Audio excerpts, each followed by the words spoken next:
Isaiah, I want to read what you have here in the comments. It says Yeah. that what can moderate Christians to do? I'm sorry, what can moderate Christians do to moderate extremists? How can moderate Christians avoid further alienating atheists even more? Do you want to elaborate a little bit? Yeah, so a couple of things because I'm a Christian, and although I don't vote, I would definitely be leaning left. Certainly not to like where the Democrat Party is, but definitely leaning to the left. And the thing is, what I've seen from the last 20 years since I've been like an adult is that the Christians are getting more like further to the right and more indoctrinated by like nationalism and specifically like an obsession, like a cult like obsession with Donald Trump. And it is frightens the living hell out of me. And I, as a Christian, cannot wrap my mind around how people could be so obsessed with someone who has such anti-Christian values and rhetoric. I can't even. It's like my family has just been like taken captive by it. So I can't really seem like I can reason with them on this topic. That's the first part of it. The other part of it is that kind of like how you got trolled or how, and I wasn't even referring to the air horn. I was referring to the other guy Oh, who was yeah, talking about you and your yeah, partner. yeah, yeah, yeah, yeah, And yeah. and I know your partner has received a lot of trolling online and misgendering and all that. So I know that's like very intentional stuff that maybe Christians do to maybe try to trigger atheists. But like from your perspective, because I know what I think about this from my perspective, but from your perspective, what could we do to like make you guys less hostile? Because I understand a lot of you are pretty hostile to religion, so and I get it. So I have thoughts, but Drew, as the guest, do you have anything, or do you want me to go first? You can go ahead and go first. I'll just say thanks for like being willing to have this discussion with people who it affects. That's actually a pretty huge deal. So yeah, Eric, go ahead. No, that was the first thing.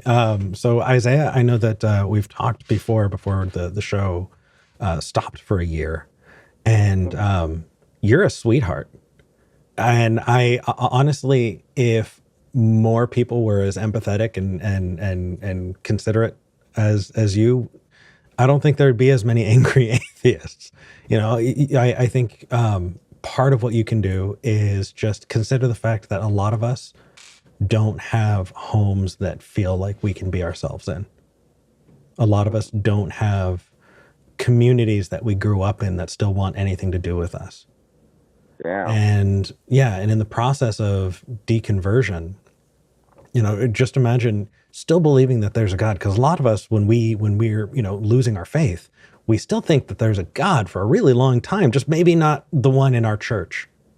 But by the time that Right. we go, you know, well, maybe this isn't it, the people in our church already gave up on us. They already thought that we were gone. Right. And so you find yourself excluded before even fully realizing you're an atheist. There's a pretty common experience that when you find that you want to talk to your loved ones about your leaving your faith, getting a lot of anger and a lot of, you know, a Christian hopping online and Googling, what do I tell my atheist son or daughter or nephew, whatever, you know, what do I tell this atheist so that they can come back to our faith? And what they get is a lot of vitriol and a lot of frustration. And so I think that one thing that a lot of atheists do when we do find ourselves kind of fully out of it is we're so anxious to defend ourselves after being attacked for so long that we arm ourselves with, well, here's the response to this, and here's the response to that, and here's the response to that, so that we can at least answer to the frustrating things that we've dealt, you know, by loved ones and strangers alike.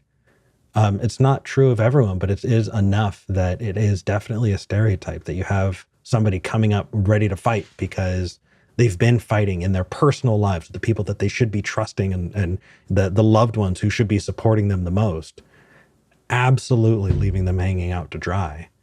And so it's kind of no wonder. So a bit of empathy and a bit of understanding that they're going to Yeah. get through this but you don't start acting okay until you start feeling like things are going to be okay. And until you can find a community and people who care about you for you, it's really hard to expect that. So my first bit of advice to moderate Christians is make atheist friends, and don't just Right. go play Mario Kart, man. You know, go and do something that you enjoy together. You know, help your community, and don't make it something that has to be, you know, a doctrinal issue that they have to be behind you on, because, you know, building those places is what's going to make atheists a lot less angry, I think. What do you? Yeah. By the way, I'm sorry. Can I interject just Yeah, one thing? And I really want to hear Drew, but two things.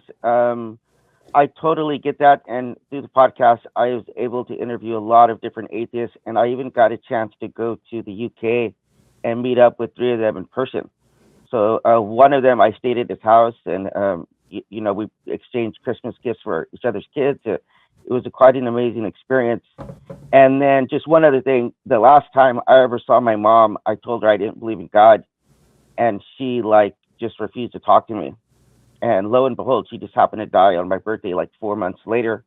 But I totally get where you're coming from, because I wasn't a father back then. I'm a father now. And that's one of the things that really makes me second guess my Christianity and religion in general, because I can't think of anything that could break the bond of me and my daughter. And I don't care if she's a Satanist, that still wouldn't make me love her any less.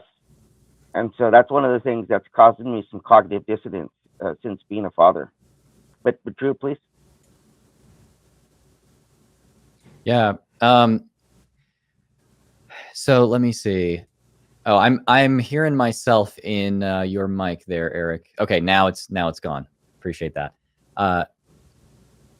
When it comes to what a Christian can do to end this divide, I mean, I'm not sure if this is just a generic moral value, or if this is a super Christian moral value, but I was always taught as a Christian to lead by example, that what you do is always going to be much greater of a moral teacher than what you say. You can argue with family, you can argue with people until you're blue in the face, but if you are not actually showing your moral values through your behaviors, then you're not going to have the same impact. So honestly, yeah, making friends who are atheists, and you know, not going to convert them or something, but just being friends with them and loving them. I mean, honestly, just being friends with atheists and loving them is like the best way for an atheist to become interested in like Christianity. It's like, oh, the Christians I know are nice. You know, like that's actually going to be the most convincing thing for most people, to be honest. So you don't actually have to try if you actually want to make converts, in my opinion. You just have to not be a dick. And also, but oh, go ahead. Yeah, go ahead. I was just going to say, if your goal is to witness to them, I might advise you not be their friend. Yeah, that's probably true. Like, I think a lot of Christians assume that because they want to witness to atheists, that they need to be on guard, that atheists are going to be witnessing to them. And for atheists who are watching and wondering, what the hell is Eric talking about with witnessing? It mean, when I was a Christian, witnessing meant, and I'm sure it still does, but it's been years. Witnessing meant sharing your experience of God so that you can convert other people. And so, yeah, the assumption that atheists are trying to witness to you, I guarantee you that's not happening. So, you know, you not doing that in return would be helpful. Yeah. Yeah. And I'll say, you know, building community with other Christians who are willing to kind of take the same stance and see mending this divide as necessary, that's helpful too. I mean, if you have larger numbers of people who are Christian but willing to engage with atheists as human beings, not as like subjects, test subjects, pet projects, whatever you want to call it, yeah, the better we're going to be. So create interfaith communities, create communities with Christians who are willing to, try to empathize with atheists the best they possibly can, and be more concerned about showing love and kindness, and I'm assuming you believe that means godliness, than actually sharing a message of what the gospel says. Atheists probably already know anyway. Mm-hmm. Well, thank you guys for your feedback, and Eric, please send my regards to your. We got Isaiah partner. on the line still. Yes, no. I do. Can you hear Can you hear me? Oh, I can't hear him. No. Oh, got it. Let me. Can you hear me? Hold on a second. I think I can fix that on my end. But I'll wrap things up here. Drew, you might get a bit of an echo from what you're hearing, but you'll be able to hear callers. Is that okay? Yeah, that's fine. Okay, cool. All right. Take care, Isaiah. Thank you for calling in. Okay. That was nice. So Isaiah called in, from what I remember, before the show took its hiatus, and would call in about like different views, and it kind of felt to me like he was testing them out to kind of see if they were going to hold water. Yeah. But what I'm hearing from this last call is a lot of growth. I'm really happy to hear it, and I'm really like having these ongoing conversations and seeing that that development is really, really meaningful to me. So I'm happy to see it. Yeah. Okay. Yeah, absolutely. I've seen my own commenters. I've had commenters who were with me at a earlier stage in my channel and say this and that and the other to try to convert me or just insult me or whatever. And then as the years have gone on, and I've tried to mature and show that in my content, I've seen their comments reflect their own growth as well. And so it really helps me. It allows me to have empathy for them and where they were, because I know that if me from 2017 commented on 2024 GM Skeptic videos, I today would look at that and be like, oh, that's so cringe. Oh my God, why do you think that? Right. So of course, people. And I've actually had people reach out years later and be like, could you remove that call from several years ago? But then I look at that call and there are comments years later of people that week who have been like, oh my God, this is exactly where I am, or this is exactly where I've been, and this was helpful to me. Seeing those things reflected, especially the cringy stuff, can be so helpful. It can be so helpful. Dude, how many times I've put my foot in my mouth on this very show and just wanted to like take it down, but how am I going to show growth, So right. Yeah, I keep up my older videos just so that people can see. I mean, they don't really get many views anymore, so I don't really see them as doing much harm, but like my really old videos I keep up there so that people can see like, hey, this is where I was in 2017, 2018. And now, as I've grown up a bit, my views are different and are a lot more moderated in some places and are much more radical in others. So yeah, it's good for people to see growth. It is.